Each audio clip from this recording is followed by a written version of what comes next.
Hello बच्चों, the question is which of the following is most soluble in water. इनमें से आपका most soluble in water कौन सा होगा।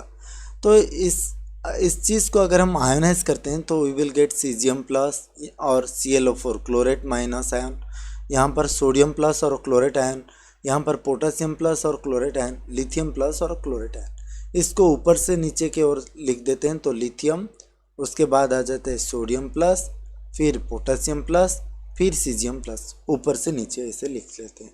तो अगर हम देखेंगे कि ऊपर से नीचे बेसिकली क्या होता है, ऊपर से नीचे ये जो है इनका एटॉमिक कैटायन का size basically increases. So size of the cation increases, size of cation increases when we move from top to bottom। Top to bottom जैसे हम मूव करते हैं तो size of the cation increase हो जाता है। अच्छा, कैटायन का साइज जब बढ़ जाता है तो यहाँ पर आपका दो एनर्जी है जो बेसिकली सॉल्युबिलिटी, वाटर सॉल्युबिलिटी को चेक करते हैं। Two energy are your hydration energy and another is lattice energy. What is hydration energy?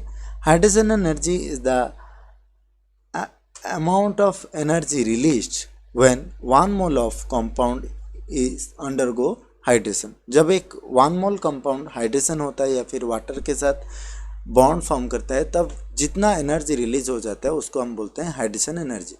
फिर आ जाता है लैटिस एनर्जी, और एक आपका डिपेंड करता है lattice energy. So what is lattice energy? Lattice energy is defined as the energy required to break the atoms of 1 mole of a gas। तो 1 mole gaseous state को अगर हम कॉन्स्टिट्यूएंट मॉलिक्यूल को अगर हम कॉन्स्टिट्यूएंट गैसेस कन्वर्ट कराते हैं तो जितना एनर्जी हमें लगता है that is known as lattice energy.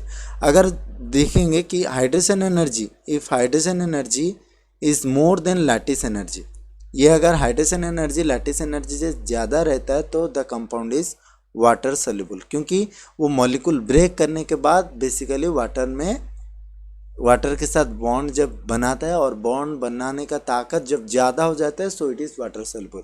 लेकिन अगर हम hydrogen energy is less than lattice energy then it is water insoluble. तो ये वाटर में सॉल्युबल नहीं हो सकता है क्योंकि यहाँ पर बॉन्ड फॉर्म करने से ज़्यादा एनर्जी बॉन्ड को तोड़ने में होगा। तो साइज ऑफ द कैटायन जब इंक्रीज हो जाता है तो basically both hydration energy as well as lattice energy increases. So lattice energy as well as the hydration energy increases. Lattice energy उसके साथ साथ हाइड्रेशन एनर्जी भी क्या हो जाता है, डिक्रीज हो जाता है। सो लैटिस एनर्जी और hydration energy is inversely proportional to size of the cation. Cation का साइज जितना बढ़ता जाएगा उसका लैटिस एनर्जी या फिर हाइड्रेशन एनर्जी का वैल्यू उतना घटता जाएगा। So caesium will have the lowest hydration energy lattice energy. और देखा जाए तो बेसिकली हाइड्रेशन एनर्जी ऊपर से नीचे तक जब हम आते हैं तो